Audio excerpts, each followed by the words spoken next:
Welcome back, friends. Welcome back to the Corbett Report. I'm James Corbett of CorbettReport.com, coming to you in April of 2024 with another edition of Propaganda Watch?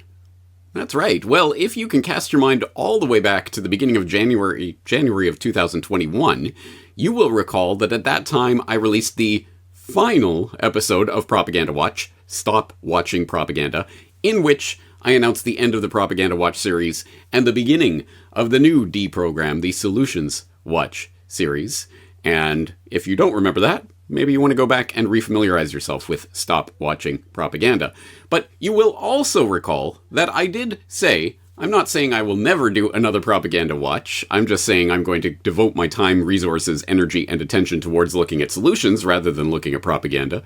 But from time to time, as the situation warrants it, I will put out an occasional episode of Propaganda Watch. Well, guess what, folks? The occasion certainly does warrant it, because I have come across a piece of propaganda so weird, so puzzling, so self-contradictory, so annoying, so confusing, so weirdly self-deconstructing that I felt compelled to create the first edition of the Propaganda Watch series in 3 years in order to deconstruct this. What a wild ride it's going to be. So, for all of you who are wondering what I'm talking about, feast your ears on this wet-hot dumpster fire of nonsense. What's good, y'all? You're listening to Code Switch. I'm Gene Demby. And this week, we're bringing you an absolutely bananas story. It originally aired last year on Code Switch back in 2023, and it involves two things I find fascinating. Race, obviously, that's why we're here, and conspiracy theories. And in this case, a particularly unpalatable conspiracy theory. That little joke is going to make a lot more sense in a second. But to tell this story, I had to tag in some help from one of my colleagues here at NPR. She's on the disinformation beat.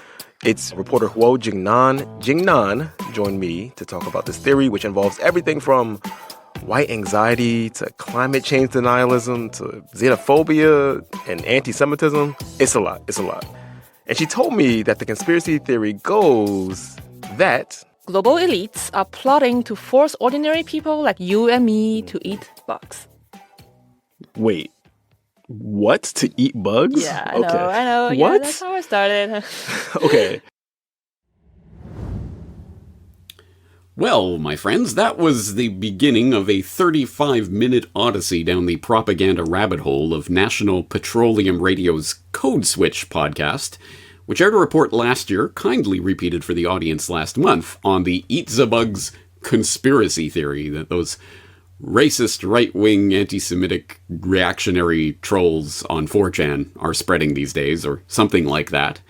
And I think even just from that opening minute, we can tell a number of things about this podcast. Firstly, does that joke about this conspiracy theory being unpalatable actually play on the idea that eating bugs is a bad thing and something that a lot of people in the audience would find gross? Ding, ding, ding, ding, ding. If that inherent self-contradiction, again, broached in the opening minute of this podcast, didn't set off some alarms for you, just keep that in the back of your mind, because I think that might play into the way that this fascinating and bizarre train wreck of a propaganda piece unfolds. But secondly, Huo Jingnan. Why did they go with Huo Jingnan as their expert to decode this conspiracy theory for us? Is it because she spent her time during the scamdemic lockdowns analyzing air monitoring data to discover, did it make the air cleaner? Wow, what a wonderful thing. Or why do governments have different face mask guidelines anyway? No, I mean, those things certainly do burnish her credentials as an establishment toady who is willing to parrot anything that the establishment tells her to in order to further the Great Reset agenda. But I don't know, Huo Jingnan, I have a feeling that her ethnic heritage and culinary background might come into play at some point during this podcast. Let's see if that plays out.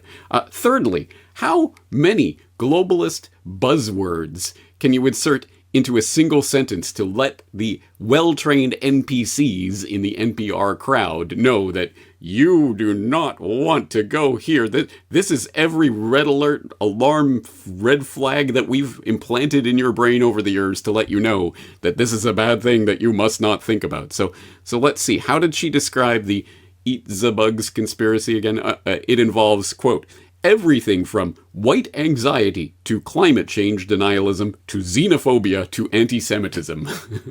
Wow. Four points in a single breath. Good job, Woe. Fourthly, are we supposed to believe that Gene Demby, the host of this propaganda piece, is not only not aware of the conspiracy theory surrounding the Eat the Bugs agenda, but is not aware of the Eat the Bugs agenda itself? Really? Okay, so he's gonna play the I've never heard of this wild, crazy thing that people on the internet are talking about role, and let's see how they walk that tightrope that they are going to walk between this isn't happening, you crazy conspiracy theorists. It's not happening. It's not happening. It's not happening. But, maybe it is happening and it should happen, and if you don't like it, you're racist. Let's see how they walk that tightrope without falling off when the host has already shown that he's hesitant even with the idea of bug eating. Let's see how all of this unfolds. I think we're going to be in for a wild ride. Okay, let's take this piece by piece. Okay, global elites. Mm-hmm. That is, that's been kind of a wink toward this old anti-Semitic idea that they're like Jewish financiers who are secret puppet masters running the world from behind the scenes, yeah, right? Exactly. Okay. And there's more to the theory than just this wink. To give you a taste of what this looks like, let me take you across the Atlantic to the Netherlands. Okay, to the Netherlands. Let me just grab some clogs, make sure they match my tinfoil hat. You know what I mean? You gotta coordinate. Oh, God. It's going to be one of those podcasts, isn't it? They really do talk to their audience like they're Sesame Street Muppets teaching ABCs to ADHD-riddled kindergartners on TikTok. It's insulting, genuinely insulting to me and my intelligence to hear this kind of nonsense patter. Oh, we're going to Netherlands. I better get my clogs. Got to coordinate. God, it's just garbage. And the saddest part is they probably do know exactly the mentality of the audience they're talking to and how to best tailor their communication to suit. Anyway, let's power on. I'm sure there is value to be gained from this exercise. Okay, I want to show you this video. So this is a leader of a far-right populist party in the Netherlands. Mm-hmm. The guy's name is Thierry Baudet, and he's speaking at a protest of Dutch farmers. The farmers are protesting against a European Union plan to cut nitrogen emissions that could involve the Dutch government buying out meat-producing farms with high emissions. Okay, so in this clip, this guy, he's holding a plastic bag of something. Like one of those bags of granola or jerky or something like that. And now he's dumping them out onto the stage. But wait. Ik heb hier een zak mealwormen. He said mealworms? That is indeed what he's saying. Mealworms? Like the little wriggly larva Jones? Yes. Okay. They're the second part of the beetle's life cycle. And just a few months ago, the EU said it's okay for mealworms to be in human food in Europe. So they're often ground up or dried and roasted as snacks. And I think those look like whole mealworms. All right, so I'm supposed to be a dispassionate NPR journalist here, Jingnan, but I am screaming right now. Oh my God, I'm so good. I'm never eating a mealworm, I promise you. Y'all can have the mealworms, Dutch people. It's all y'all good. No way! Okay, so you agree with Thierry Baudet? I guess I do. This is fascinating stuff. Okay, I will interject here simply to note that NPR ostensibly has two aims for this entire propaganda puff piece to even exist. The two things that they are ostensibly trying to do. Number one, to make fun of those crazy, stupid conspiracy theorist knuckle draggers who are also anti-Semite, misogynist, reactionary white supremacists or something along those lines, for believing that there is a global conspiracy to make you eat the bugs. And two, that, well, you should want to eat the bugs, and it's a good thing that our Davos elitist overlords are encouraging us to do so. And note that so far, the only thing we've actually established as a fact is that the EU has in fact approved mealworms for human consumption, and that the host of the program is thoroughly disgusted by that fact. This is so fascinatingly bizarre. Let's keep going. And other conservative media personalities in America talked about edible insects too. Here's Alex Jones on his streaming show, InfoWars. The coming food crisis recommends more sustainable diets of, wait for it, fly larvae.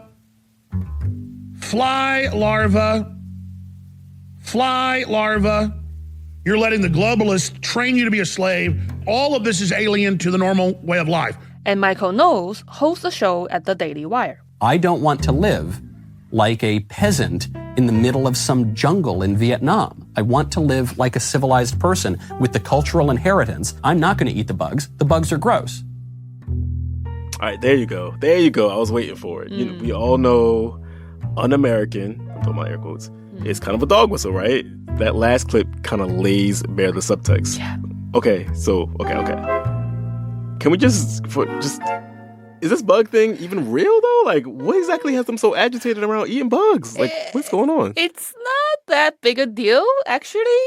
You know, using bugs as an alternative protein source for people has been floated by some environmentalists and some entrepreneurs who want to sell like cricket protein powder. Okay. But it's a tiny fledgling market in the US. Like currently, it's often more expensive than beef. Wow.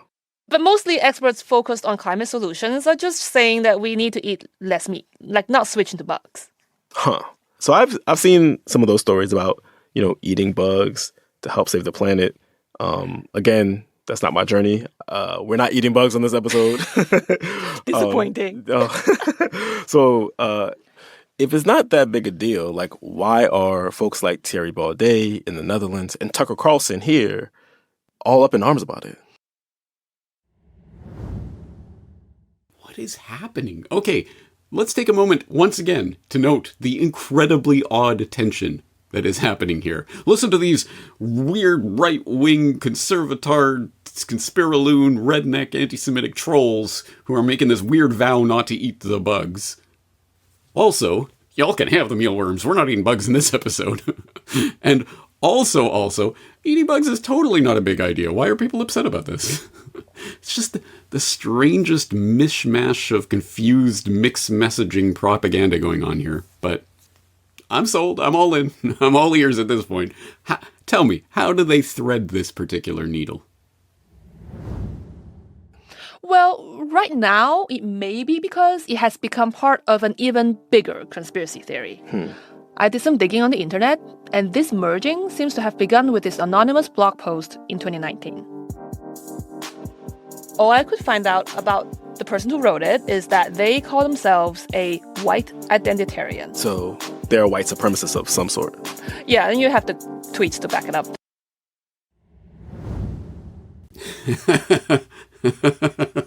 Oh, that's right.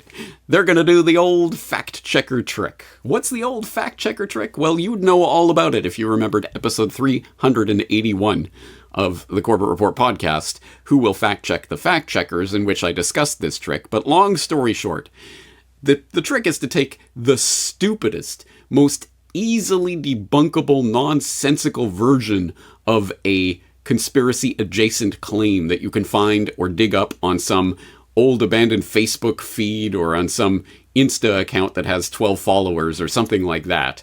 And then you take that as the exemplar of this conspiracy theory that people are parroting, and you boldly tear it down in front of everyone. See, this is just as flimsy as a strongman. I wonder why. Yes, that is exactly what they proceed to do in this report. So, as it turns out, who would have known it? But yes, the entire, not the Eat the Bugs agenda, the disgust surrounding that agenda, all of this, yes, the entire thing sources back to some white supremacist living in his mom's basement with 12 Twitter followers. Yes, thank God for those NPR crack reporters for tracking this down and finding the post that started all of this 5 years ago, and how it was mostly nonsense and then taken up as a joke, and now people are taking it seriously. These rubes, they're so dumb. They're not like the smart, switched-on, clued-in, metrosexual jet set of the NPR crowd, let me tell you. You guys are the real galaxy brains out there. So anyway, yeah, I will exhort you in your own time, if you can stomach it, haha, pun intended. go and listen to this full report. We're not going to listen to the full 35-minute report here. But yes, you can find out all about how they found the single tweet that started all of this 5 years ago. Yes, and as it turns out, it has nothing whatsoever to do with the demonstrable, years-long, concerted, coordinated propaganda campaign to get you to eat the bugs. I'm Nicole Kidman, and I am going to eat a 4-course meal of bugs. Earlier this year, the United Nations held a global conference on the benefits of eating insects, even suggesting it might be a good solution to world hunger. I don't know why the United States doesn't eat insects when they're actually very healthy for you. So, we need to figure out, why is this such an issue in people's minds? Why is this a taboo? Well, as children, we're taught that it's gross, it's disgusting, stay away from the bugs, they're going to hurt you, they're poisonous. And in most cases, that is absolutely wrong. And to prove this point, 80%. That is the amount of people around the world that are eating insects as a daily part of their diet. See, Western culture is the fringe on this. And if we just change the way that we think about our food, we can change the way that we feed the planet. The farmers of tomorrow are the engineers of today. We've created specialist chambers to look after the insects, their different life cycles. We can stack this 4 meters high and as many kilometers long as you like. We have automation systems that are modulated and run by themselves 24 hours a day, 365 days a year in any environmental condition. And that's vitally important to feeding a growing population. I mean, we don't talk enough about how much these guys are a superfood, but I would say insects are definitely a superfood. Super nutrient dense, just a whole lot of nutrition in a really small package. We're in the middle of a biodiversity mass extinction, and we're in the middle of a climate crisis, and yet we somehow need to feed a growing population at the same time. We have to make change, and we have to make big change. See? The idea that there's some sort of coordinated campaign to get you to eat the bugs is just some ridiculous idea dished up for the gullible rubes by conspirator-adjacent redneck white supremacists. And you're an idiot for believing it. Also, you should want to eat the bugs. And here's some reasons why. Yes, okay, I will save you from the full point-by-point critique and in-depth analysis of this full 35-minute podcast. I don't think either of us are willing to go through all of that. But let's just listen to some of the lowlights of this propaganda fest, including this part where they deconstruct that whole Great Reset conspiracy thing that people are talking about by talking about how it's not, see, it isn't some secret global system being run from the shadows by a unelected bunch of elitists at Davos. No. Dude, it's just like vibes that they put out at Davos, man. All right? Just chill. What, you think I'm joking? The globalistische Great Reset. The Great Reset is what's behind all of this, he says. The Great Reset. I mean, that sounds very ominous. Yeah, right?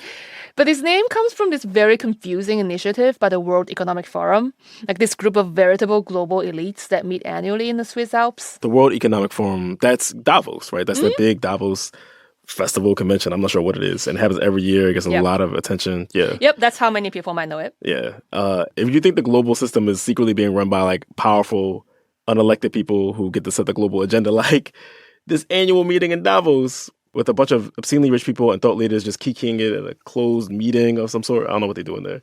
That's a big blinking piece of at least circumstantial evidence in favor of that argument, right? Yeah, the WEF meeting at Davos has captured conspiracy theorists' imaginations for a long time. Mm-hmm. And the Great Reset was this initiative that the forum launched in June 2020, after most of the world went into lockdown because of COVID-19. So the Great Reset was like full of policy proposals? It's mostly just vibes. I mean, it's all very vague. What is what is happening? This is like a car crash. I can't look away. Do they think they're helping their case here? I do not understand this propaganda. But maybe it's not for me. Anyway, whatever, let's cut to the chase. You will eat the bugs. This conspiracy theory is so intriguing to me because it doesn't only appeal to fear, which is classic, but it also appeals to disgust. Like, it's so common and visceral. Like racist fear, food disgust is a culturally specific thing with its own long history and backstory. I mean, it is fascinating to me as someone who grew up eating silkworms. So I did some research and found that this disgust, in part, comes from how the early colonizers defined what a who is European or civilized and what a who is not. Hold up, I'm sorry. You said a lot there, but you ate silkworms for real? Yes, but is that what got you into? I mean, yes, I promise I'm not going to try and convert you. Listen, you couldn't. We're going to get into who's disgusted by bugs and who isn't after this break.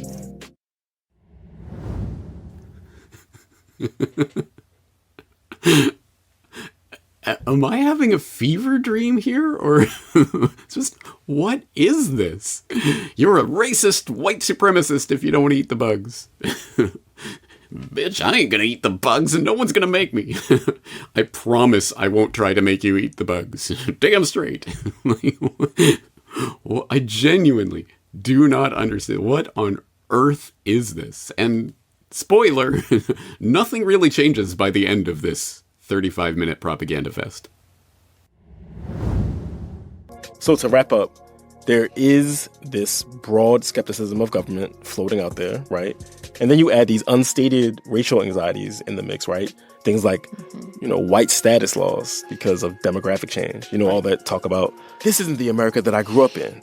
Which, of course, has been a very effective button to push for a lot of American political history. And then, on top of that, you throw in people eating nasty-ass bugs. Not nasty, but yes, bugs with all the unpleasant associations and learned disgust. All right, fine. Sure, whatever. Plenty of people who fall into all those social demographic buckets associated with higher levels of conspiratorial thinking and are grossed out by bugs will never believe this stuff. Right. The way that people see the world is really idiosyncratic. Okay, yeah, right. So there's a larger social context in which these theories can take root.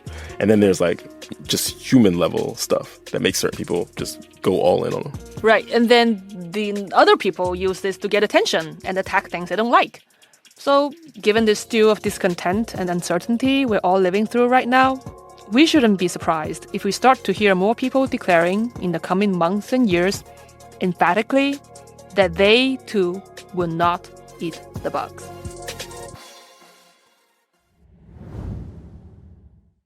This is the biggest train wreck of propaganda I have ever been exposed to. Wow. And I'm not going to spoil the whole thing for you, but I promise you, it is all equally as crazy as this. But I think it shows a couple of things. Firstly, it perfectly demonstrates a key propaganda technique that I first articulated way back, 16 years ago on a crappy old microphone into a beat up old laptop. Young James Corbett told you exactly this propaganda technique back in 2008. When confronted by something that they don't want you to know, they will first, of course, deny its existence and ridicule anyone who claims that it exists, even if you can see the evidence of that thing's existence with your own eyes. After denying the existence and ridiculing anyone who sees its existence, they will then, and only then, implant the idea that, wouldn't it be a good thing after all if it was true? You can see this in the creation of the story about chemtrails. They're not true, you're crazy if you see them, it's just condensation trails. But, we do have this global warming that is, of course, caused by that vile life-giving gas CO2, so wouldn't it be a great thing if we could put up a sunscreen to shield us from the rays of the sun? Which, of course, is what actually drives climate. You'll see this, as I say, again and again and again with so many misinformation operations that it's part of their psychological playbook, guaranteed. You'll see this with the North American Union, deny, deny, deny, deny, but wouldn't it be good? And the NAFTA Superhighway, deny, deny, deny, deny, but wouldn't it be good? Even 9/11 Inside Job. Of course, we've already looked at Rebuilding America's Defenses, which called for a 9/11 event before 9/11 happened. And of course, we have that case last year of a nationally syndicated neocon op-ed writer who wrote that op-ed about how 9/11 was actually a good thing and that we need another large-scale terrorist cataclysm to bring about that type of unity in the country once again. So yes, 9/11 was a good thing, but no, we didn't make it happen, honest. Deny, deny, deny, deny, but wouldn't it be good? Keep that in mind. That is a key piece of this psychological operations puzzle. Deny, deny, deny. But wouldn't it be good? It was as true 16 years ago as it is today, or 100 years ago, or at any time. It is a common propaganda technique, and it would serve you well to know about it. But on a more heartwarming note, I think this craziness from NPR teaches us something, well, something nice to hear for a change, which is that even these NPR lickspittles, people whose entire existence depends on them, mindlessly parroting and regurgitating the establishment line in a way that will be easily accepted and understood and internalized by the normies who listen to this garbage. And with all of the combined resources of national propaganda radio and their handlers and the combined weight of the entire global propaganda machinery and the consensus of all governments and NGOs and deep state spokesmen, all of that, and they still have absolutely no idea how to sell this agenda to you. And so they come out with this self-contradictory nonsense that undermines the very points that they are attempting to make. I don't know how to put it any more clearly than they have just put it for you.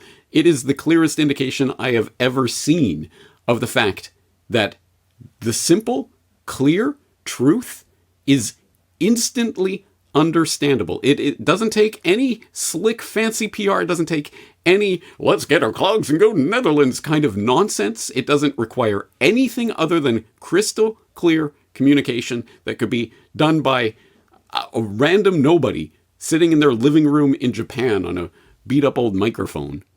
And it doesn't matter if you have the combined resources of the trillion-dollar misinformation, disinformation, propaganda factory and the globalist consensus behind you and all of that. You still cannot sell a lie. You cannot make the public swallow that lie. So, say it with me, folks, loud and clear so they can all hear us. I will not eat the bugs. Anyway, I trust you can see why I just had to put out this particular edition of Propaganda Watch. Anyway, as you can see, the Corporate Report is back in business, so thank you for staying tuned during the short spring hiatus, and plenty more material coming out in the near future, including, of course, the continuation of the Solutions Watch series, which is the real point. I hope you will be there to join me for it, and of course, as always, you can find me at corporatereport.com. Talk to you again soon.